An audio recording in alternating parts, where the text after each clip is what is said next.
Hello students, welcome to chemistry real. बेटा आज का अपना टॉपिक है periodic trends in electron gain enthalpy. Electron gain enthalpy नु आपां इलेक्ट्रॉन अफिनिटी भी कह दिन्ने हैं। इलेक्ट्रॉन अफिनिटी दी डेफिनेशन की है कि it is the energy released when electron is added to an isolated gaseous atom. मतलब कि ਜਦੋਂ ਕਿਸੇ ਆਈਸੋਲੇਟਡ ਗੈਸੀਅਸ ਐਟਮ ਦੇ ਵਿੱਚ ਇਲੈਕਟ੍ਰੋਨ ਨੂੰ ਐਡ ਕੀਤਾ ਜਾਂਦਾ ਹੈ, ਅਨਯਨ ਤਾਂ ਬਣਦਾ ਹੀ ਬਣਦਾ ਹੈ, ਨਾਲ ਜਿਹੜੀ એનર્ਜੀ ਨਿਕਲਦੀ ਹੈ, ਰਿਲੀਜ਼ ਹੁੰਦੀ ਹੈ, ਉਸ એનર્ਜੀ ਰਿਲੀਜ਼ਡ ਨੂੰ ਕਿਹਾ ਜਾਂਦਾ ਹੈ ਇਲੈਕਟ੍ਰੋਨ ਗੇਨ ਐਂਥੈਲਪੀ। बेटा एनर्जी रिलीज्ड जिहड़ी है वो आपां delta H negative value they which show करते हैं।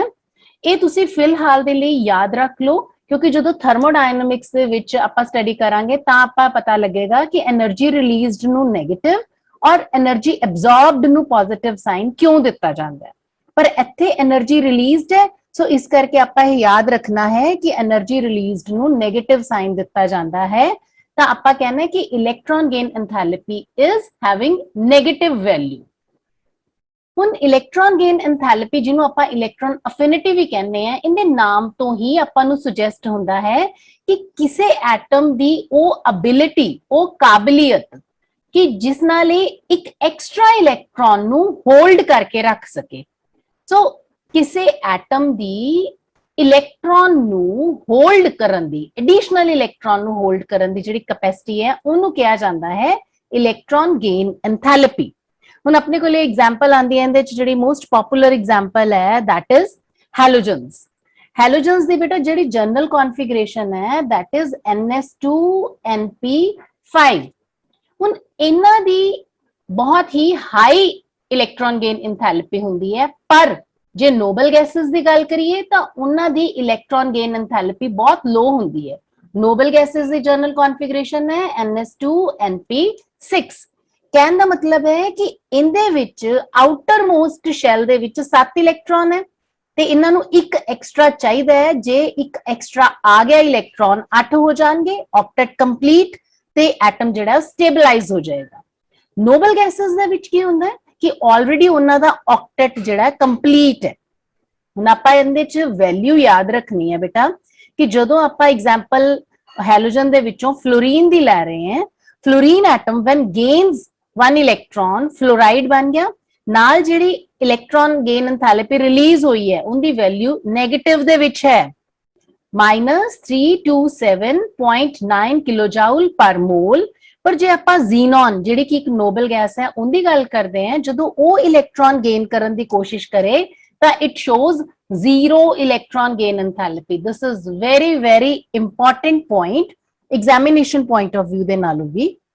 Next is factors affecting electron gain enthalpy. मतलब कि किहड़े-किहड़े फैक्टर्स से इलेक्ट्रॉन गेन एंथैल्पी की वैल्यू डिपेंड करती है। पहला फैक्टर है न्यूक्लियर चार्ज। न्यूक्लियर चार्ज का मतलब की हुंदा है? न्यूक्लियर चार्ज मीन्स कि किन्ने number of protons nucleus they which present है।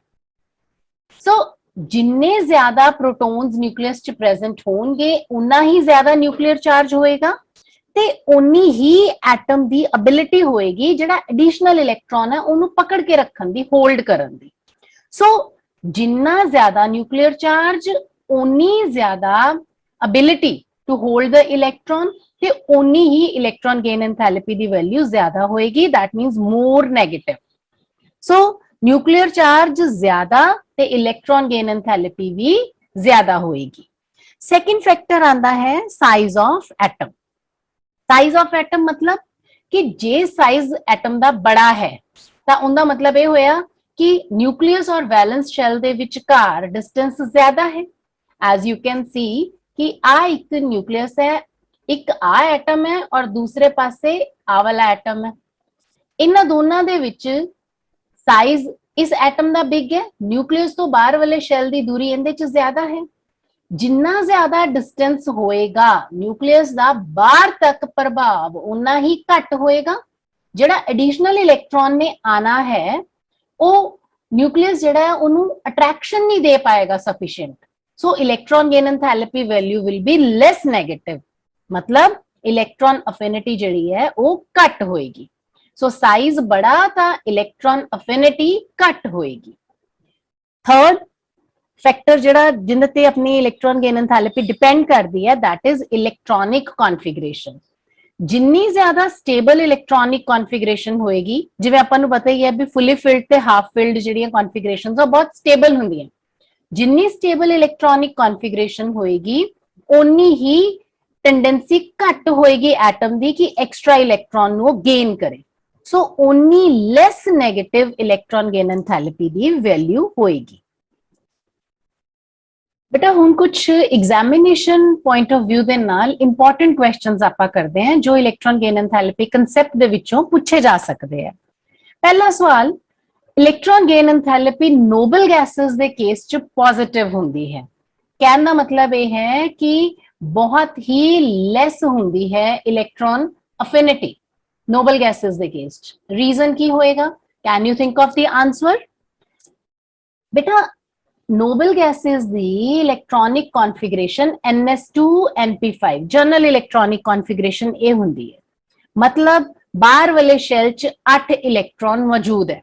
सो कंप्लीट ऑक्टेट है, नोबल गैसेस स्टेबल है।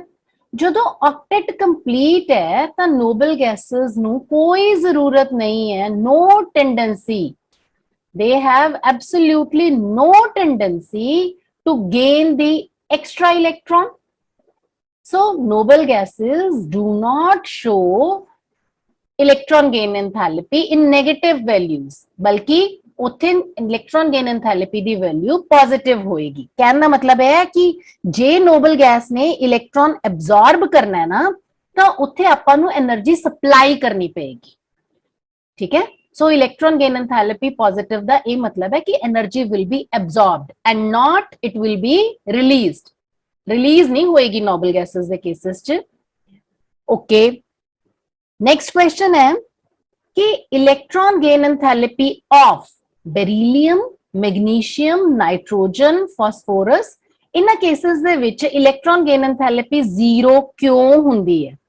जे तुसीं ध्यान नाल देखो तो बेरिलियम की कॉन्फिगरेशन की है 2s2 और मैग्नीशियम की कॉन्फिगरेशन की है 3s2 जिहड़ी वैलेंस शेल कॉन्फिगरेशन है।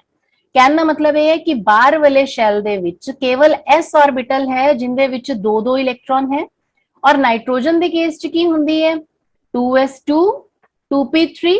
फास्फोरस के case which electronic configuration 3s2 3p3। इत्थे आपां नूं क्लीयरली विजिबल है कि ये हाफ फिल्ड कॉन्फिगरेशंस हैं। सो इन्हां चारां दे विच कॉमन चीज की है, इन्हां दी इलेक्ट्रॉनिक कॉन्फिगरेशन स्टेबल है। सो स्टेबल इलेक्ट्रॉनिक कॉन्फिगरेशन होने करके इन्हां चारां दी टेंडेंसी टू गेन इलेक्ट्रॉन 0 हुंदी है, जिस करके इलेक्ट्रॉन गेन एंथैल्पी वैल्यू भी 0 हुंदी है। नेक्स्ट आंदा है कि इलेक्ट्रॉन गेन एंथैल्पी दी वैल्यूज पीरियड दे विच किवें वेरी करदी हैं। आपां नूं पता है कि जदों आपां पीरियड दे विच लेफ्ट टू राइट मूव करदे हैं तां एटम दा साइज घटदा जांदा है ते जिद्दां जिद्दां एटम दा साइज घटेगा इलेक्ट्रॉन गेन एंथैल्पी वैल्यू जिहड़ी है वो वधेगी।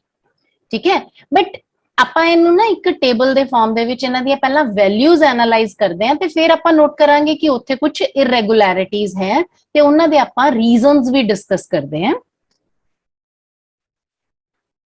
उन्हें अपने सामने सेकंड पीरियड दे एलिमेंट्स लिखे हुए हैं ते उन्हां दे नीचे उन्हां दियां इलेक्ट्रॉन गेन एंथैल्पी वैल्यूज दित्तियां हुई हैं। लिथियम दी -59.8, बेरिलियम दी 0 होगी।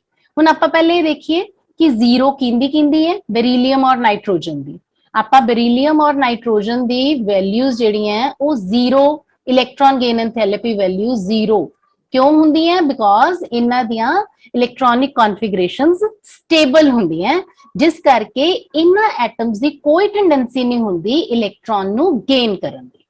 ओके, हुण -59 दे बाद बोरोन च -83 more negative, then -127 still more negative, फिर -140 होर भी ज्यादा नेगेटिव होगी। फ्लोरीन दे केस च सो ਆਪਾਂ ਇਹ ਕਹਿ ਸਕਦੇ हैं as we can see कि electron gain enthalpy from left to right generally वध रही है। इरेगुलरिटी आई है बेरिलियम और नाइट्रोजन के केस च जिथे स्टेबल इलेक्ट्रॉनिक कॉन्फिगरेशन सी, और नोबल गैसेस के केस च आपां की देखिया कि इलेक्ट्रॉन गेन एंथैल्पी नेगेटिव दी बजाय पॉजिटिव है। कहने का मतलब ये है कि फ्लोरीन दे विच तां इलेक्ट्रॉन गेन एंथैल्पी नेगेटिव है, energy will be released when fluorine will gain 1 electron. पर नियॉन ने जे एक इलेक्ट्रॉन गेन करना है तो एनर्जी आपां नू सप्लाई करनी पेगी, एनर्जी रिलीज नहीं होएगी। सो पीरियड दे विच आपां ये चीज जनरलाइज कर सकते हैं कि जिद्दां जिद्दां असीं लेफ्ट टू राइट मूव करते हैं साइज घटदा है। साइज घटन दे नाल नाल जिहड़ा न्यूक्लियर चार्ज है उनदी वैल्यू भी इफेक्टिव न्यूक्लियर चार्ज दी जिहड़ी वैल्यू है वो वध जाती है। क्यों?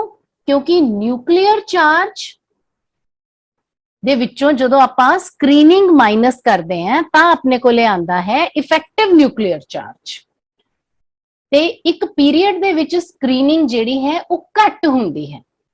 सो न्यूक्लियर चार्ज तां पीरियड दे विच वधदा है पर इफेक्टिव न्यूक्लियर चार्ज जिहड़ा है वो ज्यादा वधदा है। Size decreases, effective nuclear charge increases, as a result electron gain enthalpy value will be more negative। सो ये चीज पीरियड दे केस च आपां ध्यान च रखनी है। हुण आपां देखदे हैं कि ग्रुप दे विच जिवें असीं टॉप तो बॉटम वाल जाने हैं, डाउन द ग्रुप जदों जाने हैं तां इलेक्ट्रॉन गेन एंथैल्पी किवें वेरी करेगी। जदों आपां किसी ग्रुप दे विच मूव करदे हैं तां जनरली इक्को ही एटॉमिक साइज दे बारे च ऑब्जर्वेशन है कि every time new shell is added, that's why atomic size वधदा जा रहा है डाउन द ग्रुप। जदों एटॉमिक साइज वध गया तां इलेक्ट्रॉन गेन एंथैल्पी ऑब्वियसली घट जाएगी। की कारण होएगा इनदे घटन दा? यस, बिल्कुल ठीक। जिद्दां जिद्दां एटम दा साइज वड्डा हो रहा है ते नो डाउट न्यूक्लियर चार्ज भी डाउन द ग्रुप वध रहा है, नंबर ऑफ प्रोटॉन वध रहे हैं डाउन द ग्रुप, तो न्यूक्लियर चार्ज भी वध रहा है। पर जिहड़ा इफेक्टिव न्यूक्लियर चार्ज है वो घट जाता है। इफेक्टिव न्यूक्लियर चार्ज घटन का मतलब की होएगा कि न्यूक्लियस दी जिहड़ी बाहर तक ग्रिप है उनदी ओह घट जाएगी। एज अ रिजल्ट जिहड़ा इनकमिंग इलेक्ट्रॉन है उन्होंने न्यूक्लियस जिहड़ा होल्ड नहीं कर पाएगा। सो ये एक मेजर रीजन है कि down the group electron gain enthalpy value घटदी है। तो ਆਪਾਂ ਨੂੰ ਆਮ ਤੌਰ ਤੇ ਤਾਂ ਇਹ ਵੈਲਿਊਜ਼ ਡਿਕਰੀਜ਼ਿੰਗ ਆਰਡਰ 'ਚ ਹੀ ਮਿਲਦੀਆਂ, ਪਰ ਕੁਝ ਇਰੈਗੂਲੈਰਿਟੀਜ਼ ਵੀ ਹੁੰਦੀਆਂ। ਜਿਵੇਂ ਆਪਾਂ ਹੈਲੋਜਨਸ ਦੇ ਕੇਸ 'ਚ ਇੱਥੇ ਬੇਟਾ ਦੋ ਇੰਪੋਰਟੈਂਟ ਸਵਾਲ ਬਣਦੇ ਆ। ਪਹਿਲੀ ਗੱਲ ਇਹ ਹੈ ਕਿ ਹੈਲੋਜਨਸ ਦੀਆਂ ਜਿਹੜੀਆਂ ਇਲੈਕਟ੍ਰੋਨ ਗੇਨ ਐਂਥੈਲਪੀ ਹੈ ਪੂਰੇ ਪੀਰੀਓਡਿਕ ਟੇਬਲ ਦੇ ਵਿੱਚੋਂ ਸਭ ਤੋਂ ਜ਼ਿਆਦਾ ਹੋਣ ਦਾ ਕਾਰਨ ਕੀ ਹੈ? ਕਿਉਂਕਿ ਉਹਨਾਂ ਦੀ ਜਿਹੜੀ ਕਨਫੀਗਰੇਸ਼ਨ ਹੈ NS2 NP5, ਬਾਹਰ ਵਾਲੇ ਸ਼ੈਲ 'ਚ 7 electron, and they just need 1 electron to complete their valence shell. So ਉਹਨਾਂ ਦੀ tendency to accept, to welcome the electron is very very high, so more negative electron gain enthalpies ਹੋਣਗੀਆਂ। so ਪਹਿਲਾ question ਇਹ ਹੈ ਕਿ ਹੈਲੋਜਨਸ ਦੀਆਂ electron gain enthalpies ਪੂਰੇ periodic table 'ਚ highest ਕਿਉਂ ਹੈ? दूसरा ਜਿਹੜਾ major question ਪੁੱਛਿਆ ਜਾਂਦਾ ਹੈ, ਜਿਹੜਾ very very very important question ਹੈ, ਉਹ ਹੈ ਕਿ ਆਪਾਂ ਕਹਿੰਦੇ हैं कि ਹੈਲੋਜਨਸ ਦੀਆਂ ਸਭ ਤੋਂ ਜ਼ਿਆਦਾ ਹੈ। ओके, फ्लोरीन ਦੇ ਨਾਲੋਂ क्लोरीन ਦਾ ਸਾਈਜ਼ ਬੜਾ ਹੈ, then fluorine, chlorine, bromine, iodine, ਇਹਨਾਂ ਦਾ ਸਾਈਜ਼ ਇਸ ਤਰੀਕੇ ਬੜਾ ਹੋ ਰਿਹਾ ਹੈ ਤੇ एक्सपेक्ट ਇਹ ਕੀਤਾ ਜਾਂਦਾ ਹੈ ਕਿ फ्लोरीन ਦੀ ਇਲੈਕਟ੍ਰੋਨ ਗੇਨ ਐਂਥੈਲਪੀ ਜ਼ਿਆਦਾ ਹੋਏਗੀ, क्लोरीन ਦੀ ਘੱਟ ਹੋਏਗੀ owing to the size।